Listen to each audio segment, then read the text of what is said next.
Turn off the printer and disconnect the power cord and data cables. Connect yourself to an anti-static device. Place the printer on a grounded anti-static mat. Remove ribbon and media. Loosen the printhead mounting screw. Open the printhead. Pull the printhead out of the printer. Slide the new printhead into the printhead connector until it stops. Push the printhead up to meet the guideposts. Close the printhead. Tighten the printhead mounting screw.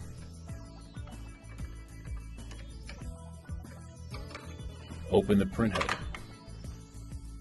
Clean the new printhead. Close the printhead. Reconnect the power cord and data cables. Turn on the printer.